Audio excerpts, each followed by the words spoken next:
ਸਾਲਾ ਦੁਰ ਫਿਟੇ ਮੂੰਹ ਤਾਂ ਮੇਰੇ ਜਿਹਨੇ ਇਹੋ ਜੀ ਗੰਦੀ ਲਾਜ ਜੰਮੀ। ਸਾਲੇ ਨੇ ਇਲਜ਼ਾਮ ਵੀ ਮੇਰੇ ਤੇ ਕੀ ਲਾਇਆ, ਆਖੇ ਮੈਂ ਦਾਜ ਦਾ ਭੁੱਖਾ।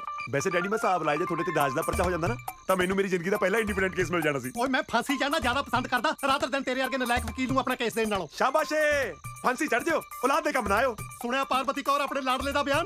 ਸਾਲਾ ਮੈਨੂੰ ਫਾਂਸੀ ਚੜਾ ਕੇ ਆਪਣਾ ਫਿਊਚਰ ਬਣਾਉਣ ਨੂੰ ਫਿਰਦਾ। ਆ ਦੋ ਗੰਦੇ ਅੰਡੇ ਜੰਮਣ ਨਾਲੋਂ ਦੋ ਪੱਥਰ ਜੰਮ ਦਿੰਦੀ। ਮੈਂ ਘੱਟੋ ਘੱਟ ਸਾਲਿਆਂ ਦੇ ਠੋਕਰ ਤਾਂ ਮਾਰ ਦਿੰਦਾ। ਚੰਗਾ ਕੀਤਾ ਉੱਪਰ ਜਾ ਕੇ ਬੈਠ ਗਈ। ਸਾਡੇ ਕਰਕੇ ਨਹੀਂ ਬੈਠੀ, ਆਪਣੀ ਪੀੜੀ ਥੱਲੇ ਸੋਟਾ ਮਾਰ ਲਓ। ਉਹ ਤੂੰ ਮੇਰੇ ਕੋਲੋਂ ਕਿਤੇ ਚਪੇੜ ਨਾ ਖਾ ਲਈ। ਉਹ ਆ ਗਿਆ ਮੇਰੀ ਮਾਂ ਦਾ ਛੋਟਾ ਜਾਇਆ, ਇਹਦੇ ਟੰਗੋ ਜਾਓ। ਖੇਡ ਲਈ ਪਿੱਛੋਂ। ਵੀਰ ਨੇ ਫਿਰ ਕੋਈ ਚੰਨ ਚੜਾਤਾ। ਤੈਨੂੰ ਸ਼ਰਮ ਨਹੀਂ ਆਈ? ਹੈ ਪੀਚੋ ਖੇਡਦੇ ਆ, ਭੱਜ ਕੇ ਵਿਆਹ ਕਰਾਉਂਦੇ ਆ। ਹਲੇ ਵੀ ਸਾਲਾ ਉੱਪਰ ਵੇਖ ਰਿਹਾ। ਐਡੀ ਕੀ ਤੇਰੀ ਬੇਲਣੇ ਚ ਬਾਹ ਆਈ ਸੀ ਓਏ, ਜਿਹੜਾ ਪੂਰਾ ਸਬਰ ਨਹੀਂ ਕਰ ਸਕਦਾ ਸੀ। Daddy cool cool cool, kabaddi ਕੀ ਕਹਿਣਗੇ? ਹੌਲੀ ਬੋਲੋ ਨਾ। ਤੈਨੂੰ ਸਾਲਾ ਕੀ ਲੋੜ ਸੀ ਭੱਜ ਕੇ ਵਿਆਹ ਕਰਾਉਣ ਦੀ? ਓਏ ਸਾਡੇ ਮਿਲਣ ਵਾਲੇ ਕੰਬਲ ਤਾਂ ਗਏ ਬਸ। ਤੈਨੂੰ ਸਾਲਾ ਕਮਰਾਂ ਦੀ ਪਈ ਆ ਨਾ। ਤੂੰ ਮੈਨੂੰ ਨਹੀਂ ਦੱਸ ਸਕਦਾ ਸੀ ਓ ਮੈਂ ਤੇਰਾ ਦੁਸ਼ਮਣ ਆ? ਮੈਂ ਭਾਨੀ ਮਾਰਨੀ ਸੀ।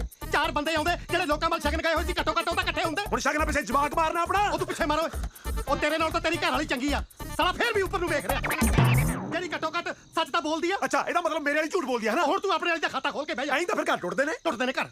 ਹਾਏ ਹਾਏ ਬਸ ਕਰੋ, ਜੋ ਹੋਣਾ ਸੀ ਸੋ ਹੋ ਗਿਆ। ਨਾਲੇ ਹੁਣ ਘਰੇ ਚ ਇੱਕ ਨਵੀਂ ਨੂੰਹ ਆਈ ਹੈ, ਐਟਲੀਸਟ ਆਪਾਂ ਇੱਕ ਪਾਰਟੀ ਦਾ ਇੰਤਜ਼ਾਮ ਤਾਂ ਕਰੀਏ ਡੈਡੀ ਜੀ। ਪਾਰਟੀ ਨੂੰ ਸਾਲਾ ਸਵੰਬਰ ਚ ਜਿੱਤ ਕੇ ਲੈ ਕੇ ਆਇਆ, ਭਜਾ ਕੇ ਲੈ ਕੇ ਆਇਆ ਉਹਨੂੰ। ਬਸ ਸਭ ਛੱਡ, ਚੱਲ ਪੈਰੇ ਤਲਾ ਓਏ। ਉਹ ਮੇਰੇ ਨਹੀਂ ਇੱਧਰ ਲਾ। ਉਹ ਬਸ ਕਰ ਹੁਣ ਪੈਰਾਂ 'ਚ